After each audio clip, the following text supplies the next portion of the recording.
মানুষের প্রতিবাদী কণ্ঠ বেশি দিন রোধ করা যাবে না। গোটা দেশে এবং গোটা রাজ্যের মাটিতে আমরা প্রাক্তনীদের কাছে শিখেছি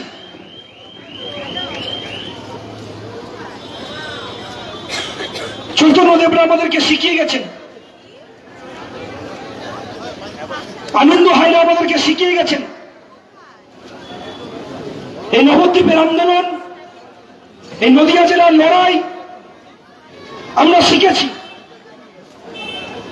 সাধারণ মানুষের ঐক্য, স্বাধীনতার আন্দোলন, কৃষকের আন্দোলন, যে আন্দোলন একটা সময় এই নদিয়ার মাটি শিখিয়েছে আমাদেরকে।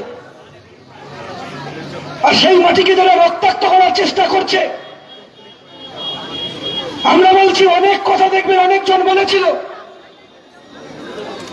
আমরা মাটিতে রক্ত চাই না, আমরা মাটিতে বারুদের গন্ধ চাই না, আমরা মাটিতে মানুষের ভালোবাসা চাই। যারা একটা দিন বলেছিল যে বামপন্থীরা যদি লাল ঝান্ডা নিয়ে বেরোয় তাদের পিঠের চামড়া তুলে জুতো তৈরি করে পরব, আজকে দেখতে পাচ্ছেন তাদেরকে যারা সাহায্য করেছিলেন এক অংশের পুলিশ, তারা আজকে জেলে আছে। বামপন্থীদের পিঠের চামড়ার জুতো তৈরি করতে তারা পারেনি। বামপন্থীরা সামনের সারিতে লড়াইটা করছে। আমরা বলেছি যে বাংলার মাটিতে কাজ এক ভয়ঙ্কর সমস্যা, আর এই সমস্যার সামনে এই নবদ্বীপ এলাকার, নদিয়ার এলাকার আজকে কাঁসা শিল্পের কি অবস্থা, আজকে এলাকার বিড়ি শিল্পের কি অবস্থা, এই এলাকার তাঁত শিল্পের কি অবস্থা, এই এলাকার পিতল শিল্পের কি অবস্থা। দিদিমণি তো ভাষণে অনেক কথা বলেন। এই নবদ্বীপ শহরে গোটা ভারতবর্ষের লোক তীর্থ করতে আসে। কি উন্নয়ন করেছেন? অনেক তো উন্নয়নের জোয়ারের কথা বলেন। কি হয়েছে নবদ্বীপে? নতুন একটা স্কুল নবদ্বীপে, নতুন একটা কলেজ, নতুন একটা বিশ্ববিদ্যালয়। আপনি নবদ্বীপ ছেড়ে দিন, নদিয়া জেলা ছেড়ে দিন, গোটা পশ্চিমবাংলায় দিদিমণি আসার পরে নতুন একটা শিক্ষার প্রাঙ্গণ তৈরি করতে পারেননি, বরঞ্চ বন্ধ করে দিয়েছে খেলার মাঠ, বন্ধ করে দিয়েছে এই রাজ্যের সংস্কৃতি, বন্ধ করে দিয়েছে ৮,২২০টি স্কুল। আর এই স্কুলের তালা খোলানোর দাবিতে স্কুলের গেটের বাইরে শিক্ষকদের, ছাত্রদের ভিড় বাড়ানোর দাবিতে আমাদের কমরেডরা ইনসাফ যাত্রায় পা মিলিয়েছেন। কেন স্কুল বন্ধ হবে? কেন কলেজের গণতান্ত্রিক অধিকারকে খর্ব করা হবে? কেন কলেজ নির্বাচন হবে না? কিসের ভয়? যদি তৃণমূল কংগ্রেসের পুলিশের এত সাহস থাকে কলেজ নির্বাচনটা ঘোষণা করে দেখা, প্রতিটি কলেজে এসে ভাইয়ের ঝান্ডা ছাড়া কোনো ঝান্ডা দেখতে পাওয়া যাবে না, কেন নির্বাচন এত ভয় করছেন? ছাত্রদের গণতান্ত্রিক অধিকারকে কলেজে প্রতিষ্ঠিত করার দাবিতে আমরা ইনসাফ যাত্রায় পা মিলিয়েছি। ১০০ দিনের কাজ বন্ধ, আজকে পরিযায়ী শ্রমিকের সংখ্যা বৃদ্ধি পাচ্ছে। মধ্যবিত্ত ফ্যামিলির ছেলেরা, যে মা বাবারা স্বপ্ন দেখেছিল আমার ছেলেটা হয়তো চাকরি পাবে, কেউ ভেবেছিল হাই স্কুলের মাস্টারি পাবে, কেউ ভেবেছিল প্রাইমারি স্কুলের মাস্টারি পাবে, বা কোনো একটা কোম্পানির চাকরি পাবে, সেই মা বাবা আজকে স্বপ্ন দেখে না। কারণ বাংলায় একদিকে যেমন কৃষি ব্যবস্থা ভেঙে যাচ্ছে, একদিকে যখন নতুন শিল্প কলকারখানা নেই, এলাকার যারা তাঁত শিল্পের সঙ্গে যুক্ত ছিলেন, কাঁসা শিল্পের সঙ্গে যুক্ত ছিলেন, পিতল শিল্পের সঙ্গে যুক্ত ছিলেন, বিড়ি শিল্পের সঙ্গে যুক্ত ছিলেন, তারা আজকে আস্তে আস্তে পরিযায়ী শ্রমিক বাড়ছে।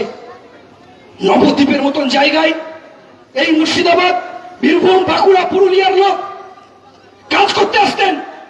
আজকে নবদ্বীপের যৌবনকে অন্য রাজ্যে কাজ করতে যেতে হচ্ছে। বাংলার যৌবনের হাতে দিদিমণি বাটি ধরিয়ে দিয়েছে, আর মন্দিরের বাইরে যৌবনের লাইন ধরিয়ে দিয়েছে।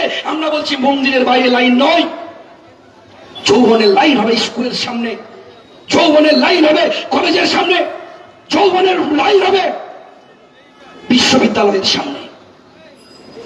ওরা কি চাইছে? ওরা চাইছে গোটা দেশটাকে বেঁচে দিতে। একদিকে দেশের সরকার আর একদিকে রাজ্য সরকার। মনে রাখতে হবে এরা একটা জায়গা থেকে পরিচালিত হয়, নাগপুর থেকে, এরা আলাদা কোনো দল নয়। একদিকে দিদিমণি বলছে আমি সবচাইতে মুসলিম দরদি, অন্যদিকে ভারতবর্ষের প্রধানমন্ত্রী বলছেন উনি সবচাইতে হিন্দু দরদি। তাই তো রাম মন্দির করলে ভালো কথা, রাম মন্দির করুন, কিন্তু রাম মন্দির করতে গিয়ে গরিব মানুষের 100 দিনের কাজের টাকাটা আপনি বন্ধ করে দিতে পারেন না। আজকে 18 মাস হয়ে গেল, 100 দিনের কাজের টাকা বন্ধ। আপনি রাম মন্দির করুন, কিন্তু নতুন একটা স্কুল হবে না, কলেজ হবে না। আপনার স্বাস্থ্যসাথী কার্ডে আজকে কেন অপারেশন হচ্ছে না প্রশ্ন করবেন না? শুধু সন্ত্রাস কতদিন টিকিয়ে রাখবেন?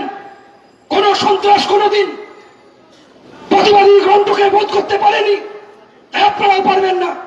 মনে রাখতে হবে গোটা দেশের মাটিতে যে যেদিন থেকে আমরা প্রতিদিনের লড়াই, কাজের অধিকারকে ছিনিয়ে নেবার দাবিতে লড়াইটা শুরু করেছি, তাই আমরা পশ্চিমবাংলায় ইনসাফ যাত্রা যেদিন 3 নভেম্বর শুরু করেছি, আমাদের মিছিল প্রতিদিন বৃদ্ধি পাচ্ছে। আর যে মিছিল যত বাড়ছে, সাধারণ মানুষের, শ্রমজীবী অংশের মানুষের ভিড় মিছিলে প্রতিদিন বৃদ্ধি পাচ্ছে। মিছিল যত বড় হচ্ছে, যত মিছিল কলকাতার দিকে এগোচ্ছে, তত নবান্নের 14 তলা কাঁপতে শুরু করেছে। আমাদের এই কমরেডরা 60 জন পদযাত্রীরা আজকে প্রায় 2600 কিলোমিটার পথ অতিক্রান্ত করার পরে আপনাদের জেলায় এসেছে। 600-র বেশি আমরা সভা করেছি। প্রতিটি সভায় মেহনত মানুষের কান্না, চোখের জল আমরা পেয়েছি। কি অবস্থা হবে যদি আপনি দার্জিলিং থেকে শুরু করেন এবং উত্তরবঙ্গ থেকে একদম দক্ষিণবঙ্গ পর্যন্ত প্রতিটি জেলায়, প্রতিটি প্রান্তে মানুষের হাহাকার, মানুষের দুর্ভিক্ষ, পরিযায়ী শ্রমিকের সংখ্যা বৃদ্ধি, আর অন্যদিকে দাঁড়িয়ে স্কুল কলেজ বন্ধ হয়ে যাওয়া। আমরা তাই বলেছি আসুন ঐক্যবদ্ধ হবে লড়াই করতে হবে, কারণ আজকের সময়ে দাঁড়িয়ে শ্রমিকের বেতন কমছে, কারণ শ্রমিকের পরিমাণ তত বৃদ্ধি পাচ্ছে। কারখানার গেটের বাইরে শ্রমিকের লাইন যত বৃদ্ধি পাচ্ছে, তত শ্রমিকের বেতন কমছে। ট্রেন স্টেশন থেকে শুরু করে বিভিন্ন রেলওয়ে স্টেশনে দেখতে পাবেন আমার মায়েরা, আমার দাদারা, আমার কাকারা কাজ পাওয়ার জন্য প্রতিদিন রাস্তায় দাঁড়িয়ে থাকছে। কখন একটা কাজ পাওয়া যাবে? কাজ নেই। কি ব্যবস্থা করবে? রাজ্য সরকারের ব্যবস্থা করতে হবে। কেন প্রতি বছর এসএসসি টেট পরীক্ষা হবে না? কেন নতুন কলকারখানা হবে না? কেন আপনার পরিবারের সন্তানকে, আমার পরিবারের সন্তানকে অন্য রাজ্যে কাজ করতে যেতে হবে? তার চাইতেও বড় সমস্যা হচ্ছে প্রতিদিন নিত্য প্রয়োজনীয় জিনিসপত্রের দাম বৃদ্ধি হচ্ছে। মানুষের রান্নাঘরে টান পড়ছে। 60 টাকা কেজি পেঁয়াজ, 600 টাকা কেজি চিড়ে, 160 টাকা কেজি তেল। খাবেন কি? আলু বিক্রি করার সময় দাম নেই, আলু যখন কিনতে যাবেন তখন দাম। ধান বিক্রি হচ্ছে না, আবার চাল কিনতে যাবেন 40 টাকা কেজি। কারণ এই দেশের সরকার, রাজ্যের সরকার, তারা কয়েকজন পুঁজিপতি দ্বারা নিয়ন্ত্রিত হয়। আর এই পুঁজিপতিরা কোনোদিন মানুষের কথা বলবে না, মানুষের ভালোবাসার কথা বলবে না। তারা মানুষের যন্ত্রণাগুলোকে প্রতিদিন বাড়িয়ে তুলবে। এই জীবনের যন্ত্রণার কথা আমাদের করবে না, প্রতিদিন বলতে বলতে আসছে। আর বলতে বলতে বলতে বলতে যখন দেখছে প্রতিদিন যৌবনের ভিড় বাড়ছে, মানুষের ভিড় বাড়ছে, আমরা চাইছি, তাই 7 জানুয়ারি আমরা যৌবনের ডাকে জনগণের ব্রিগেডের কথা বলেছি। আমরা বলেছি যে আমরা কোন লুটেরার, ধাপ্পাবাজ, বালি খাদানের টাকা, কয়লা বাজারের টাকা, গরু বেচার টাকা, এই টাকা দিয়ে আমরা ব্রিগেড সমাবেশ করবো না। তাই আমরা কোর্টও রেখেছি, আমাদেরকে সাহায্যের হাত বাড়িয়ে দিন। ওদের যাত্রায় হাজার হাজার পুলিশ থাকে, আমাদের যাত্রায় জনগণ থাকে। ওদের যাত্রায় বিরিয়ানির প্যাকেট থাকে, আমাদের যাত্রায় সাধারণ মানুষের টাকা দিয়ে দুটো ডাল ভাত খাওয়া হয়। ওদের যাত্রায় হাজার হাজার টাকার তাবু থাকে, আর আমাদের যাত্রায় আমাদের কমরেডরা রাত্রের এই শীতের সময় একটু চাদর জড়িয়ে শুয়ে থাকে। ওদের যাত্রায় সঙ্গে আমাদের যাত্রার পার্থক্য এটা, ওদের যাত্রা গরু পাচারের টাকা হয়, আর আমাদের যাত্রা হয় আপনাদের জনগণের ঘামের টাকা দিয়ে। আমরা চাইছি এই সমাবেশ করতে, আমরা ইনসাফ যাত্রা করতে। তাই আসুন আমাদেরকে সাহায্যের হাত বাড়িয়ে দিন। আমাদেরকে নতুন আলোর সন্ধান তৈরি করতে হবে। গোটা বাংলা আজকে অন্ধকারের দিকে যাচ্ছে, অন্ধকার থেকে আলোর দিকে ফেরানোর জন্য আমাদের ইনসাফ যাত্রা। আমরা বলেছি যে নতুন একটা ইতিহাস তৈরি হবে বাংলায়, যে বাংলার মাটিতে দাঁড়িয়ে ওরা যে নকল যুদ্ধ মানুষের সামনে খাড়া করতে চাইছে, হিন্দুর সঙ্গে মুসলিমের ভাগ, আদিবাসীদের সঙ্গে তফসিলের ভাগ, উত্তরের সঙ্গে দক্ষিণের ভাগ। আমরা বলেছি কোনো ভাগ নয়, ভাতের রাজনীতির সামনে নিয়ে আসতে হবে। নকল যুদ্ধের বিরুদ্ধে আসল এজেন্ডাকে মানুষের সামনে নিয়ে আসতে হবে। তাই আমাদের লড়াই। আমরা বলেছি 7ই জানুয়ারি আমাদের ব্রিগেড সমাবেশ।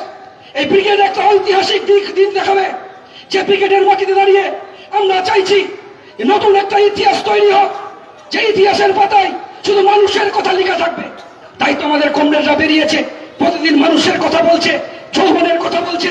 আর বলতে বলতে আমরা বলছি আসুন, আমরা তাই সবার কাছে আহ্বান জানিয়েছি, ছাত্র, যুব, মহিলা, কৃষক, শ্রমিক সবাইকে বলেছি যে ডিওয়াইএফআই একা কল দিয়েছে ঠিকই, কিন্তু যে সন্ধিক্ষণে দাঁড়িয়ে আছি, খুব কঠিন সন্ধিক্ষণ, রাস্তার মোড়ে একটা দাঁড়িয়ে আছি, যে জংশন পয়েন্টে দাঁড়িয়ে আছি, এই জংশন পয়েন্টে দাঁড়িয়ে আমরা বলছি আমরা ডিওয়াইএফআই কল দিয়েছি ঠিকই, যৌবনের ডাকে জনগণের ব্রিগেড এবং ইনসাফ যাত্রার, কিন্তু আমরা বলছি এই সাধারণ মানুষ সহ জনগণ, ছাত্র, যুব, মহিলা, শুভ সংগঠন যারা আছেন সকলের কাছে, প্রাক্তনীদের কাছে আমরা আহ্বান জানিয়েছি, আমাদেরকে রাস্তা দেখিয়ে দিন, আমরা কোন দিকে যাব, এগোবো না পিছবো, না বাঁ দিকে যাবো না ডান দিকে যাবো। তাই সবার কাছে আহ্বান জানিয়েছি যে আসুন, আমাদেরকে সাহায্যের হাত বাড়িয়ে দিন। আপনাদের সাহায্য নিয়েই আমরা 7ই জানুয়ারি ঐতিহাসিক ব্রিগেড সমাবেশ করতে চাইছি, যে ব্রিগেড সমাবেশ থেকে আমরা পশ্চিমবাংলায় বেকার যুবদের কাজের দাবি নিয়ে লড়াইয়ের কথা বলবো, আমরা 100 দিনের কাজের টাকার কথা বলবো, বিদ্যুতের বিল কমানোর কথা বলবো। আজকে কেন স্মার্ট মিটার বাড়িতে বাড়িতে লাগানো হবে? স্মার্ট মিটার লাগানোর ফলে আপনার বিদ্যুতের দাম বৃদ্ধি পাতে শুরু করেছে, আপনার বাড়িতে হাজার হাজার কোটি টাকার স্মার্ট মিটার লাগিয়ে দেওয়া যাবে, আর সেই টাকা জনগণের হাত থেকে তোলা হবে। আমরা বলেছিলাম, বামপন্থীরাই বলেছিল গরিব মানুষের বাড়িতে আলো জ্বলবে, আজকে গরিব মানুষের বাড়িতে আলো জ্বলা বন্ধ হয়ে যাবে যদি স্মার্ট মিটার লাগানো হয়। কেন স্মার্ট লাগাবে?